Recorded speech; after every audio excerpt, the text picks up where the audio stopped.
Tarzan of the Apes by Edgar Rice Burroughs. Chapter 5. The White Ape.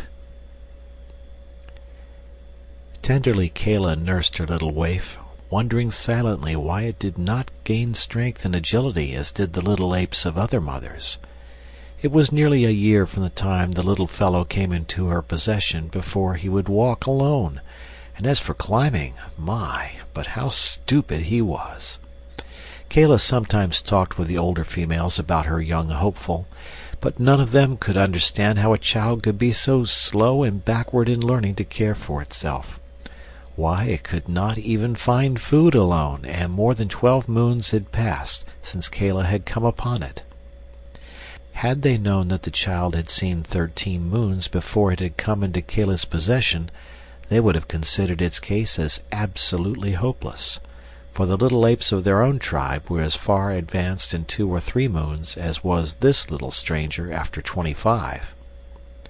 Tublat, Kala's husband, was sorely vexed, and but for the female's careful watching would have put the child out of the way. "He will never be a great ape," he argued. "Always will you have to carry him and protect him.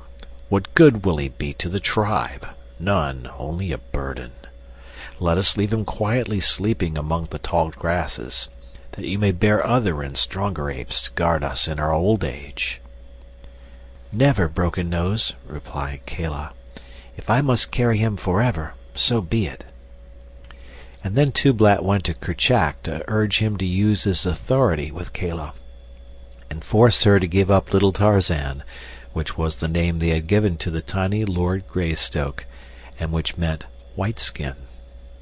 But when Kerchak spoke to her about it, Kala threatened to run away from the tribe if they did not leave her in peace with the child. And as this is one of the inalienable rights of the jungle folk, if they be dissatisfied among their own people, they bothered her no more, for Kala was a fine, clean-limbed young female, and they did not wish to lose her. As Tarzan grew, he made more rapid strides, so that by the time he was 10 years old he was an excellent climber, and on the ground could do many wonderful things which were beyond the powers of his little brothers and sisters. In many ways did he differ from them, and they often marveled at his superior cunning, but in strength and size he was deficient, for at 10 the great anthropoids were fully grown, some of them towering over 6 feet in height, while little Tarzan was still but a half-grown boy. Yet such a boy! From early childhood he had used his hands to swing from branch to branch after the manner of his giant mother, and as he grew older he spent hour upon hour daily speeding through the tree-tops with his brothers and sisters. He could spring 20 feet across space at the dizzy heights of the forest top, and grasp with unerring precision and without apparent jar a limb waving wildly in the path of an approaching tornado. He could drop 20 feet at a stretch from limb to limb in rapid descent to the ground, or he could gain the utmost pinnacle of the loftiest tropical giant with the ease and swiftness of a squirrel. Though but 10 years old, he was fully as strong as the average man of 30, and far more agile than the most practiced athlete ever becomes, and day by day his strength was increasing. His life among these fierce apes had been happy, for his recollection held no other life, nor did he know that there existed within the universe aught else than his little forest and the wild jungle animals with which he was familiar. He was nearly 10 before he commenced to realize that a great difference existed between himself and his fellows. His little body, burned brown by exposure, suddenly caused him feelings of intense shame, for he realized that it was entirely hairless, like some low snake or other reptile. He attempted to obviate this by plastering himself from head to foot with mud, but this dried and fell off. Besides, it felt so uncomfortable that he quickly decided that he preferred the shame to the discomfort. In the higher land which his tribe frequented was a little lake, and it was here that Tarzan first saw his face in the clear, still waters of its bosom. It was on a sultry day of the dry season that he and one of his cousins had gone down to the bank to drink. As they leaned over, both little faces were mirrored on the placid pool, the fierce and terrible features of the ape beside those of the aristocratic scion of an old English house. Tarzan was appalled. It had been bad enough to be hairless, but to own such a countenance! He wondered that the other apes could look at him at all. That tiny slit of a mouth and those puny white teeth! How they looked beside the mighty lips and powerful fangs of his more fortunate brothers! And the little pinched nose of his, so thin was it that it looked half starved. He turned red as he compared it with the beautiful broad nostrils of his companion. Such a generous nose! Why, it spread half across his face! It certainly must be fine to be so handsome, thought poor little Tarzan. But when he saw his own eyes, ah, that was the final blow. A brown spot, a gray circle, and then blank whiteness.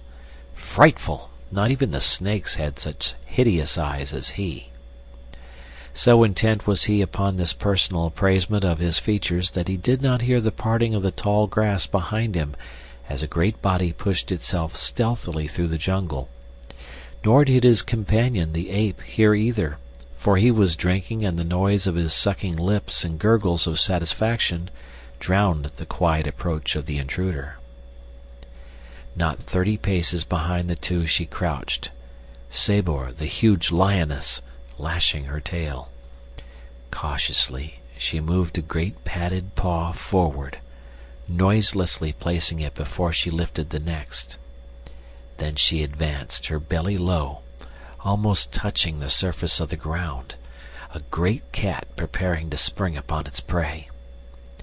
Now she was within 10 feet of the two unsuspecting little playfellows. Carefully she drew her hind feet well up beneath her body, the great muscles rolling under the beautiful skin. So low she was crouching now that she seemed flattened to the earth, except for the upward bend of the glossy back as it gathered for the spring. No longer the tail lashed. Quiet and straight behind her it lay. An instant she paused thus, as though turned to stone, and then, with an awful scream, she sprang. Sabor the lioness was a wise hunter. To one less wise, the wild alarm of her fierce cry as she sprang would have seemed a foolish thing, for could she not more surely have fallen upon her victims had she but quietly leaped without that loud shriek? But Sabor knew well the wondrous quickness of the jungle folk and their almost unbelievable powers of hearing. To them the sudden scraping of one blade of grass across another was as effectual a warning as her loudest cry, and Sabor knew that she could not make that mighty leap without a little noise. Her wild scream was not a warning. It was voiced to freeze her poor victims in a paralysis of terror for the tiny fraction of an instant which would suffice for her mighty claws to sink into their soft flesh and hold them beyond hope of escape. So far as the ape was concerned, Sabor reasoned correctly. The little fellow crouched trembling just an instant, but that instant was quite long enough to prove his undoing. Not so, however, with Tarzan, the man-child.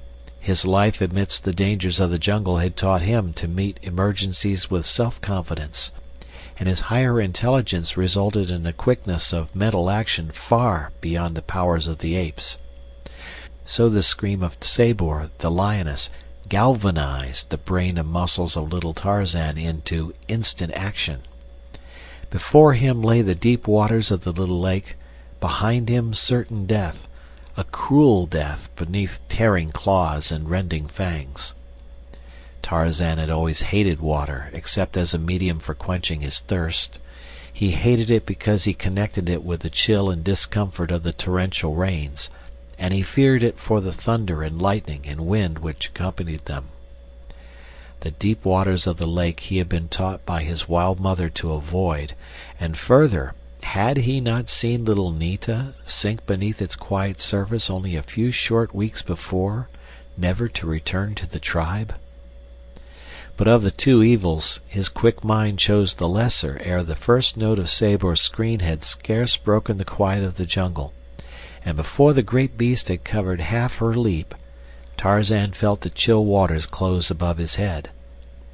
He could not swim, and the water was very deep, but still he lost no particle of that self-confidence and resourcefulness which were the badges of his superior being. Rapidly he moved his hands and feet in an attempt to scramble upward, and possibly more by chance than design, he fell into the stroke that a dog uses when swimming, so that within a few seconds his nose was above water, and he found that he could keep it there by continuing his strokes, and also make progress through the water. He was much surprised and pleased with this new acquirement which had been so suddenly thrust upon him, but he had no time for thinking much upon it. He was now swimming parallel to the bank, and there he saw the cruel beast that would have seized him, crouching upon the still form of his little playmate. The lioness was intently watching Tarzan, evidently expecting him to return to shore, but this the boy had no intention of doing. Instead, he raised his voice in the call of distress common to his tribe, adding to it the warning which would prevent would-be rescuers from running into the clutches of Sabor. Almost immediately there came an answer from the distance, and presently 40 or 50 great apes swung rapidly and majestically through the trees toward the scene of tragedy. In the lead was Kala, for she had recognized the tones of her best beloved, and with her was the mother of the little ape who lay dead beneath cruel Sabor. Though more powerful and better equipped for fighting than the apes, the lioness had no desire to meet these enraged adults, and with a snarl of hatred she sprang quickly into the brush and disappeared. Tarzan now swam to shore and clambered quickly upon dry land. The feeling of freshness and exhilaration which the cool waters had imparted to him filled his little being with grateful surprise, and ever after he lost no opportunity to take a daily plunge in lake or stream or ocean when it was possible to do so. For a long time Kala could not accustom herself to the sight, for though her people could swim when forced to it, they did not like to enter water, and never did so voluntarily. The adventure with the lioness gave Tarzan food for pleasurable memories, for it was such affairs which broke the monotony of his daily life, otherwise but a dull round of searching for food, eating, and sleeping. The tribe to which he belonged roamed a tract extending roughly 25 miles along the sea-coast and some 50 miles inland. This they traversed almost continually, occasionally remaining for months in one locality, but as they moved through the trees with great speed they often covered the territory in a very few days. Much depended upon food supply, climatic conditions, and the prevalence of animals of the more dangerous species, though Kerchak often led them on long marches for no other reason than that he had tired of remaining in the same place. At night they slept where darkness overtook them, lying upon the ground, and sometimes covering their heads, and more seldom their bodies, with the great leaves of the elephant's ear. 2 or 3 might lie cuddled in each other's arms for additional warmth if the night were chill, and thus Tarzan had slept in Kala's arms nightly for all these years. That the huge, fierce brute loved this child of another race is beyond question, and he, too, gave to the great hairy beast all the affection that would have belonged to his fair young mother had she lived. When he was disobedient she cuffed him, it is true, but she was never cruel to him, and was more often caressing him than chastising him. Tublat, her mate, always hated Tarzan, and on several occasions had come near ending his youthful career. Tarzan on his part never lost an opportunity to show that he fully reciprocated his foster father's sentiments, and whenever he could safely annoy him, or make faces at him, or hurl insults upon him from the safety of his mother's arms, or the slender branches of the higher trees, he did so. His superior intelligence and cunning permitted him to invent 1,000 diabolical tricks to add to the burdens of Tublat's life. Early in his boyhood he had learned to form ropes by twisting and tying long grasses together, and with these he was forever tripping Tublat or attempting to hang him from some overhanging branch. By constant playing and experimenting with these he learned to tie rude knots and make sliding nooses, and with these he and the younger apes amused themselves. What Tarzan did they tried to do also, but he alone originated and became proficient. One day while playing thus, Tarzan had thrown his rope at one of his fleeing companions, retaining the other end in his grasp. By accident the noose fell squarely about the running ape's neck, bringing him to a sudden and surprising halt. Ah, here was a new game, a fine game, thought Tarzan, and immediately he attempted to repeat the trick. And thus, by painstaking and continued practice, he learned the art of roping. Now indeed was the life of Tublat a living nightmare. In sleep, upon the march, night or day, he never knew when that quiet noose would slip about his neck and nearly choke the life out of him. Kala punished, Tublat swore dire vengeance, and old Kerchak took notice and warned and threatened, but all to no avail. Tarzan defied them all, and the thin, strong noose continued to settle about Tublat's neck whenever he least expected it. The other apes derived unlimited amusement from Tublat's discomfiture, for Broken Nose was a disagreeable old fellow, whom no one liked anyway. In Tarzan's clever little mind many thoughts revolved, and back of these was his divine power of reason. If he could catch his fellow apes with his long arm of many grasses, why not Sabor, the lioness? It was the germ of a thought, which, however, was destined to mull around in his conscious and subconscious mind until it resulted in magnificent achievement.